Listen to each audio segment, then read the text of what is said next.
Has here to talk all things captaincy really. You've obviously just been named one day cup captain for the second year in a row off the back of captaining a couple of times in the county championship, and we'll start with those two games and sort of I guess how you found them. It's a different role, captaincy, but how did you find it captaining against Surrey and Hampshire? Yeah, no, obviously it was a huge moment for me to captain at first class level for this club. Was a huge moment for me. Yeah, it was obviously unfortunate for Mo to miss out with the side strain that he had, but to have that opportunity to step up and lead the side was something that I really enjoyed. Obviously had a few challenges along the way, but I feel like the way the guys bought in and the way we were able to put in some good performances was commendable from the boys. And it's two tough fixtures, obviously against two very good sides. So does that make it a little bit more difficult, I suppose, when you're coming up against sides with reputation potentially, especially going down to Surrey against one of the best teams in the country right now? Yeah, of course. I mean, we recognise they are two very strong teams, but we've got some really good players as well. We're a strong team in our own right, so we always have that confidence to go and be able to put on a performance and beat the best out there. Obviously, unfortunately, we weren't able to do that against Hampshire last week, and we drew against Surrey in that first game. But yeah, like I say, I think individually we did put in some good performances. It's just a shame that we weren't quite able to collectively put in a good enough performance to get a win, certainly last week. And what does Haseeb Hameed look like when he's captain? When you're turning up here, I suppose, with that role, not just as a batter? Are you very different? Are you vocal in the changing room? Sort of. Yeah, what I suppose changes from when you're not captain?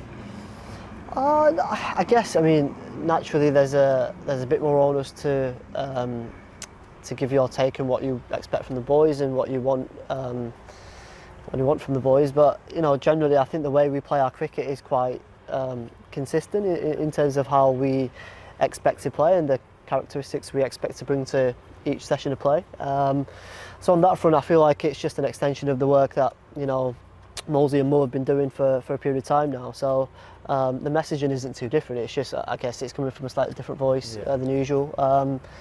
And I mean, maybe to that you add a little bit of your own kind of spice to it, I guess. And I hope the boys respond well to it. And looking forward to the One Day Cup, which begins very soon actually, in sort of a week's time. It's a slightly different nature of the competition. Some new guys coming in. Is that something you embrace and look forward to as well? Absolutely. I think we've got, that competition is upon us, and it's always an exciting one from my experiences last couple of years. It provides opportunities to younger lads who haven't necessarily played a whole lot of first team cricket, so that's always exciting to see those younger guys come through. And I guess for us from last year, we've got a very similar makeup of squad.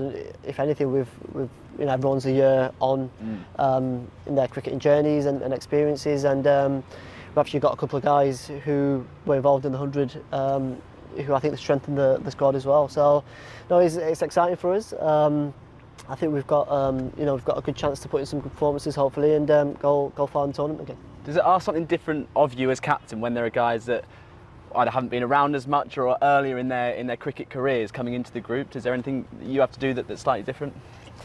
I guess, I mean, for me, the key thing for younger guys is to feel comfortable enough to be themselves straight away, and I guess as a leader you have a role to play in that. But yeah, I mean, we're quite lucky here as a squad of players that we've got that environment and that culture set already. So even the younger guys, I feel, are very comfortable being themselves, and that's great. And hopefully that translates into them being able to perform on the field as soon as they get the opportunity. And we're hoping for that in this competition.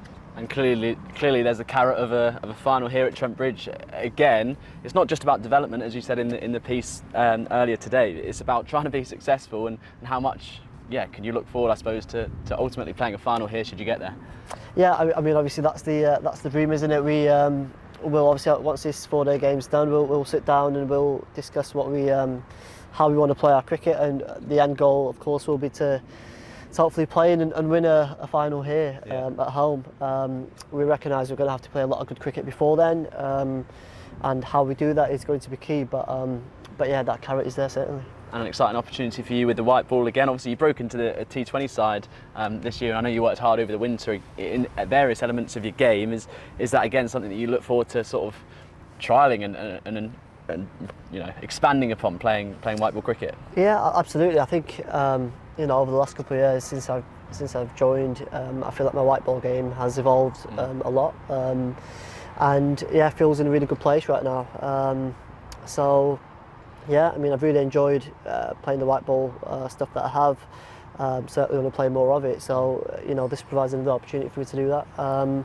And yeah, hopefully I can do a job for the team. And before that One Day Cup starts, obviously you've got one game against Kent to come here at Trent Bridge. I suppose how important is that game? And I suppose with that captaincy experience, is there a sense that you can offer a little bit more as the experience grows to Stephen as captain of the side as well? Yeah, absolutely. Obviously we recognise it's a big game for us. We're not too far in the table, Kent and us, so we've got we've got an opportunity here on our home patch to try and put in a performance and hopefully get a win. The chat after the game last week against Hampshire was we've had some good individual performances, but we've not quite gelled together as a group to bring that into a team win. So that'll be our aim going into this week, and to have Steve back as captain. I'll try and do my best as his right hand man to offer my support whenever I can. But yeah, hopefully we can put in a good performance. Does it feel close, that full team performance, the nature of sort of everything trying to click at the same time? 100%. I mean, look, that Surrey game was a great one where we were obviously we went down in terms of losing the ball early, and the way the guys fought and showed that that level of character to get a draw out of that game was brilliant. And even against Hampshire, I mean, we bowled them out for 160 in the first innings, a very strong batting lineup. So and that, I feel like the fight that we showed on the last day with the bat, we just need to translate that into first innings big runs and being able to kind of back that up as a batting unit. And certainly with the ball as well, we've been very good so far this season, and our challenge is again to keep that pressure on both innings and try and get those 20 wickets as cheaply as we can. Obviously all things a lot easier said than done, but that's the challenge, and that's we certainly feel like we're good enough as a team to be able to do that. And hopefully we can start doing that from tomorrow. Brilliant. Thanks, Hass. No worries.